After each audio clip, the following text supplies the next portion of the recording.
well prepared by Houghton for how to handle Hamburger University. Yeah.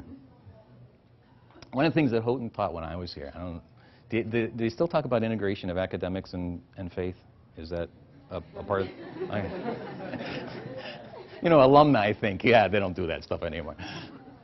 So marketplace ministry is just an extension of that. You're now talking about how do you integrate work with your faith. So it's a continuation of that same conversation, and frankly, to do otherwise seems to me like you'd have to. It'd be kind of schizophrenic. I mean, if to be a believer in part of your life and then to be, you know, a sort of a secularist within your business life doesn't make any sense. It would seem to tear you in too many places. So I think it's just good health to have marketplace ministry. So. Anything else?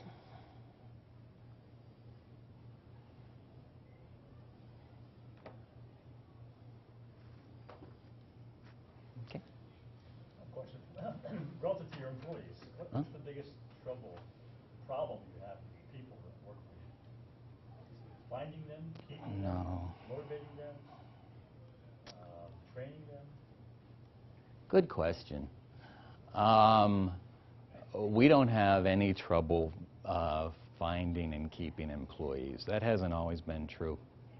But nationally within fast food, the turnover percent is someplace above 200%, which means if I have 50 employees on January 1st and 50 employees on December 31st, I terminated 100 employees over the course of the year. Yeah,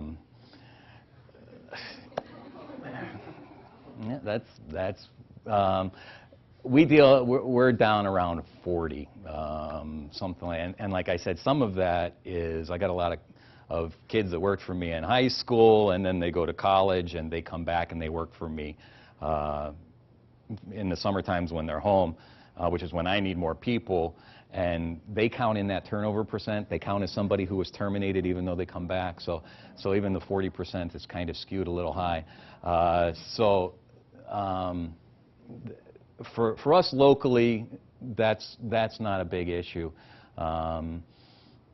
Motivation can be. I would say that probably my biggest issue is with management more than with the crew people, the people who wait on you at the front counter and cook the food and all that.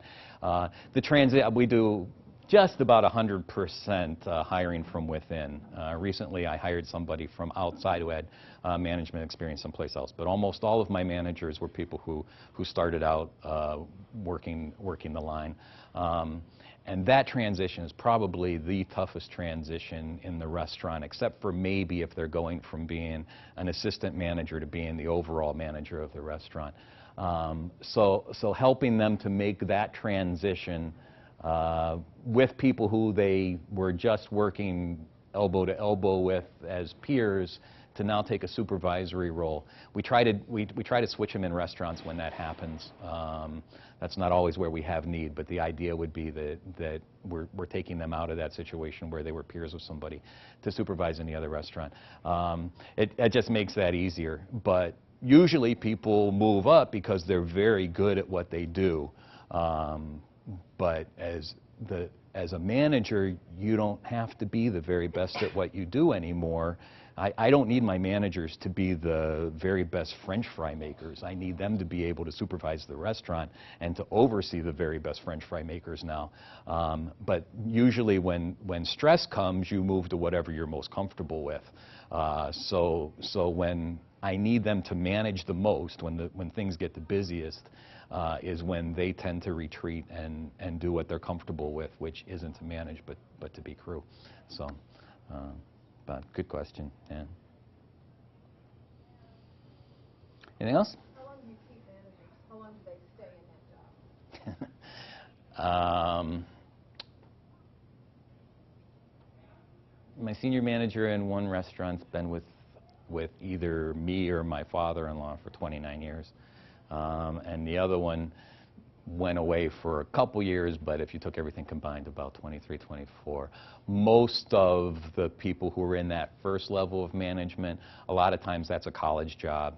And we have a community college locally, so they'll move into that position kind of when they graduate from high school, and they'll do it while they're going to community college, usually for 2 or 3 years, and then they'll leave to go to a 4-year school. That's not always the case, but probably the average for managers, other than those two in the senior management positions, is probably 3 or 4 years.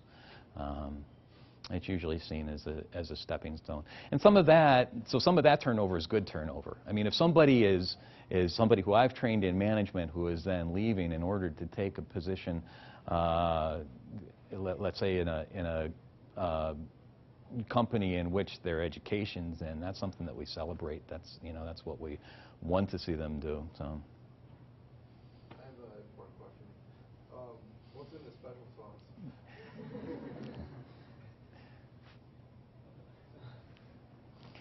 Tell you, but I have to kill you, right?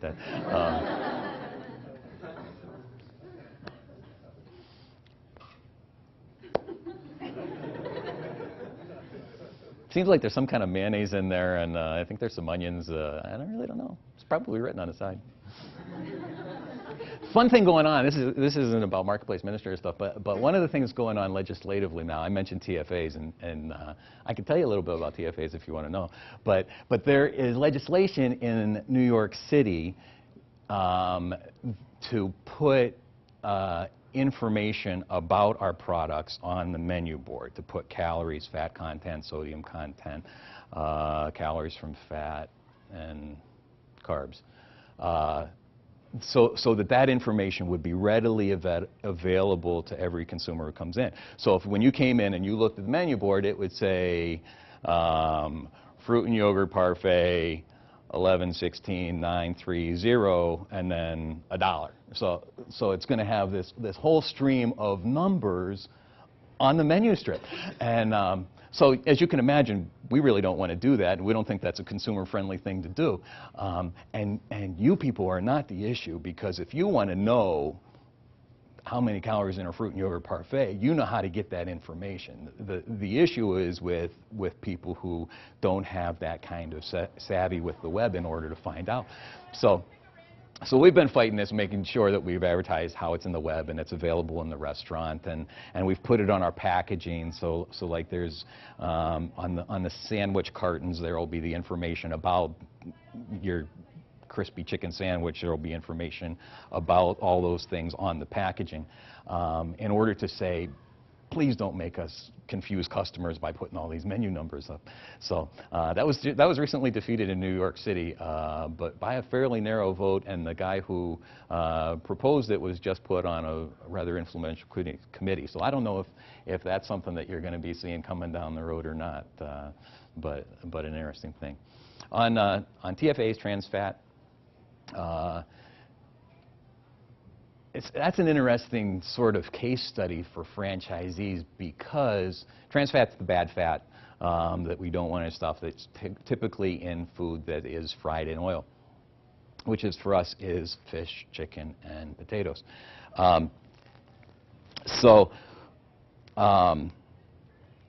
We said we're going to do what we can in order to get trans fats out of our menu. And then we set our research development program, because one of the things that's really important to us, if you're going down a strip that has all the fast food